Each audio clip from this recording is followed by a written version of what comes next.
দুনিয়াতে আমরা কেউ থাকবো না, মরার পরে আমাদের আসল জায়গা। এখানে যা আলোচনা হচ্ছে সব দুনিয়া কেন্দ্রিক আলোচনা হচ্ছে। আখেরাতে কি হবে এই চিন্তা কারো মনে নাই। আল্লাহ তাআলা সূরা আলে ইমরানের 185 নম্বর আয়াতে বলেছেন, ফামান জুহজিহা আনিন নার ওয়া উদখিলাল জান্নাত ফাকাদ ফাজ।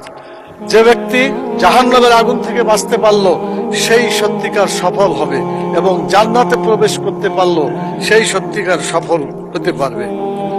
মাননীয় স্পিকার, সংসদ লবিতে ঢোকার সময় আল্লাহর প্রতি পূর্ণ আস্থা এবং ঈমান, এটা দেখার পরে মনে হয় যে আল্লাহর প্রতি যদি ঈমান থাকে তাহলে তো আমাদের আইনের উৎস আল কোরআন, কোরআনের বিধান বাংলাদেশে চালু হওয়া উচিত ছিল। মাননীয় স্পিকার, 90% জন মানুষ যারা কোরআনে বিশ্বাস করে, এই কোরআনে যে বিধানগুলো আছে 6666টি আয়াতের মধ্যে not less than 1000 ayat belong to the positive order and not less than 1000 ayat belong to the negative order। 1000 আয়াত আছে যেগুলো হাবোধক আইন, 1000 আয়াত আছে যেগুলো নাবোধক নিষেধ। কোরআনের এই 1000 পজিটিভ এবং 1000 নেগেটিভ আয়াতগুলা বাংলাদেশে কায়েম করতে হবে, এটা আমাদের দাবি। মাননীয় স্পিকার, এরপরে যে কথা আমি বলতে চাই মাননীয় স্পিকার, সেটা হলো আল্লাহ তাআলা যাদেরকে নির্বাচিত করেছেন, হুকুমের ক্ষমতা দিয়েছেন, সূরা হজের 41 নম্বর আয়াত।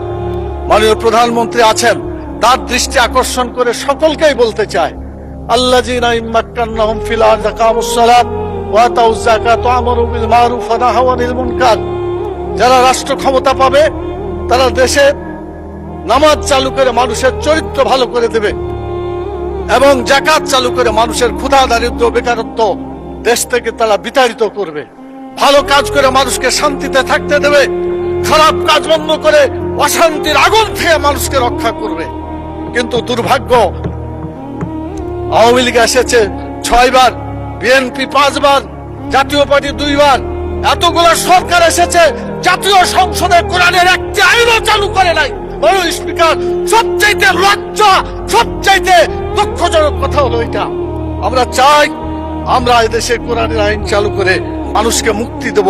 আমি মাননীয় প্রধানমন্ত্রীকে বলবো, আপনাকেও জিজ্ঞাসা করা হবে, আমাকেও করা হবে, বাংলাদেশে কেন নামাজ চালু করা হলো না, কেন যাকাত চালু করে ক্ষুধা দারিদ্র্য বেকারত্ব দেশ থেকে দূর করা হলো না, কেন ভালো কাজ চালু করে মানুষকে শান্তিতে থাকতে দেওয়া হলো না, কেন খারাপ কাজগুলো বন্ধ করে অশান্তি থেকে মানুষকে রক্ষা করা হলো না।